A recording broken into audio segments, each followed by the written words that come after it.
कि ऐसी भूमि है कि जो हम बोना चाहेंगे वो यहाँ पर उग सकता है। बड़ी तादाद में मुसलमान यहाँ पर है, उतनी ही तादाद में यहाँ पर शेड्यूल कास्ट है, उतनी ही तादाद में यहाँ पर आदिवासी भी है, और किसी एक जमात का जो है यहाँ पर डोमिनेंस नहीं है।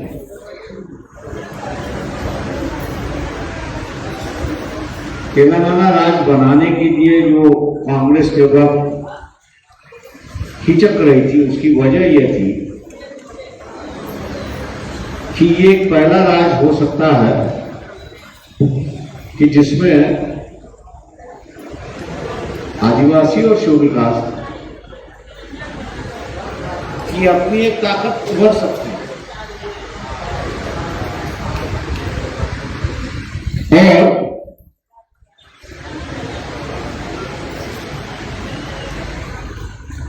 शेड्यूल कास्ट की और आदिवासियों की ताकत अगर यहाँ पर उभर सकती है, दलितों की और आदिवासियों की एक ताकत उभर सकती है,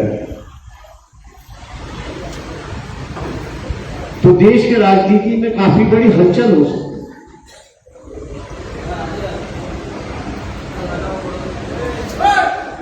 और इसी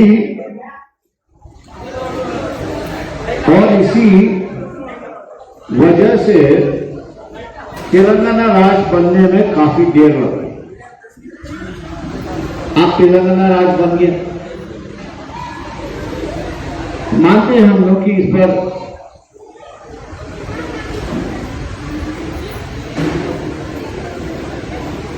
कभी गद्दार करके यहाँ आया करते थे, आंदोलन करते थे, तेलंगाना राज्य होना चाहिए करके उन्होंने काफी बड़ी मेहनत की। खम्मम हो, आदिलाबाद हो, वारंगल है, इन इलाकों में उनके साथ में मैं घूमा।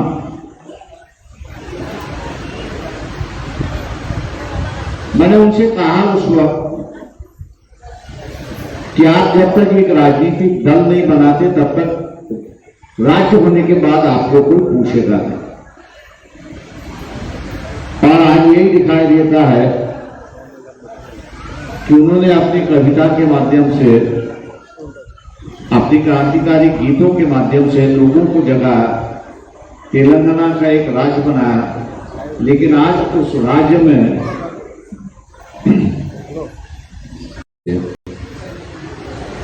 दुआई देते थे और कहते कि जब तक संविधान है तब तक तेलंगाना बनेगा। आज तेलंगाना बनने के बाद वही मुख्यमंत्री कह रहे कि नहीं, हम संविधान बदलने के पक्ष में हो। अब ऐसा है कि तलवार की जो म्यान होती है उसमें एक ही तलवार रह सकती है या दो तलवारें रह सकती है। अगर एक ही रखनी है तो आपको संविधान के पक्ष होगा, उस तरफ आना होगा, वो तलवार रखनी होगी, या बदलना है उसके साथ में जाना होगा। ये तय करना है। जैसे आपने कहा कि एक म्यान में एक ही तलवार रह सकती है, उसी तरह या तो संविधान यही रहेगा या टीआरएस के मुताबिक जो है वह संविधान बदलना चाहिए, यह रहेगा। आपको तय करना है क्या आप संविधान बदलने के पक्ष में हो या यही संविधान है इसके पक्ष में हो। आप किसके पक्ष में हो?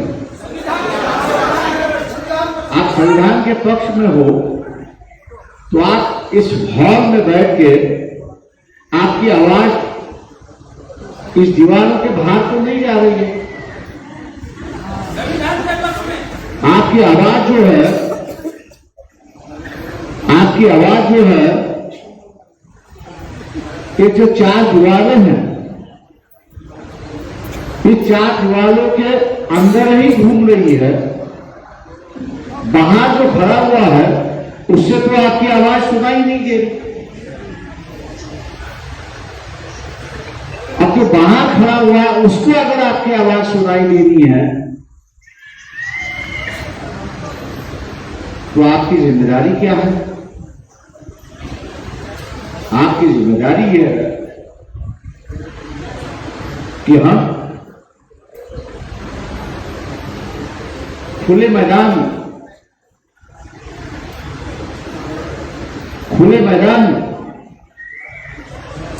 लाखों की संख्या में इकट्ठा हो, 2-4 हजार नहीं, 10,000 के आसपास नहीं, लाखों की संख्या में इकट्ठा होकर यह कहना होगा कि हम संविधान के पक्ष में है और हमारा वोट संविधान के पक्ष को ही जाएगा और किसी को नहीं जाएगा।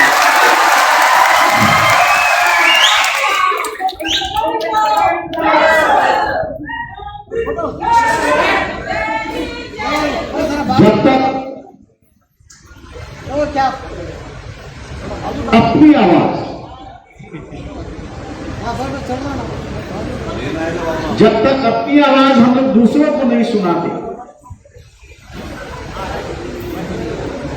तब तक आपके साथ में जुड़ने के लिए कोई तैयार नहीं है। आपके साथ क्यों आए? क्योंकि आप अपनी बात कहने के लिए तैयार नहीं, अपनी ताकत दिखाने के लिए तैयार नहीं।